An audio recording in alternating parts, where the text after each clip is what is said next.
આ પૌલાના લગ્નમાં તમે ચાંદલો લખવા બેઠા હોત ને તો આ પ્લસ ન થાત. મેં એલા કેદુનો સાંભળો લખવાનું છોડી દીધો. પેલા તો લખતા તમે બધાના લગ્નમાં, થયું હું પાછું? છેલ્લા દીપના લગ્ન છે તેદુનું મૂકી દીધું. પછી પેલા આખા ગામમાં હું જ પછી સાંજલા લખતો. મને બેહાડી દેતા કે સાંજલામાં તારે રહેવાનું છે લખવામાં. દીપલાના લગ્નમાં છે ને હવે સાંજલો લખવામાં બેઠો. આદમી સાંજલો લખાવા આવે ત્યાં સુધી તો વાંધો નહીં, પોતાનું નામ બોલે 100 રૂપિયા 150 રૂપિયા જે કાંઈ લખાવો લખાઈને વહી જાય ત્યાં સુધી વાંધો ન આવે.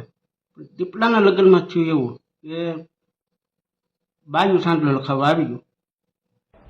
હવે સીધા આપણને 50 રૂપિયા ધરાય કે લખી નાખો અમારો સાંજલો, નામ બોલે નહીં.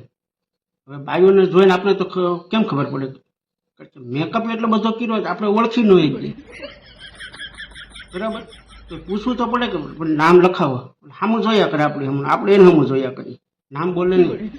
હું કહું લખાવો નામ, તો ઓળખતા નથી.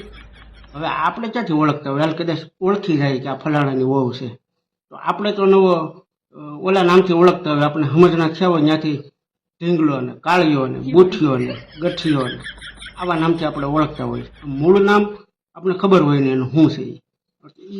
એ ટીડો ને એવું નામ તો કઈ લખાય નહીં નોટની અંદર. બીજી બાઈને ઠોહ મારે કે લખાય તારા ભાઈનું નામ, તો ત્યાં સુધી એ નામ લખાવે ત્યાં સુધી તો કાંઈ વાંધો નહોતો. પણ પાછું જાતવી એમ કહેતું જાય કે આને કોને સાંજલો લખાવા બેહાડી દીધો છે, ગામમાં કોઈને ઓળખતો તો નથી. ત્યાંથી મારો મગજ ગયો. મેં આ પળોજણ શું કામ કરવી જોઈએ? હે, સાંજલામાં આપણે કંઈ કમિશન તો લેવું નથી, અને એ સેલે પાછો આખો હિસાબ દેવો, એમાં 2-5 રૂપિયા ઘટે.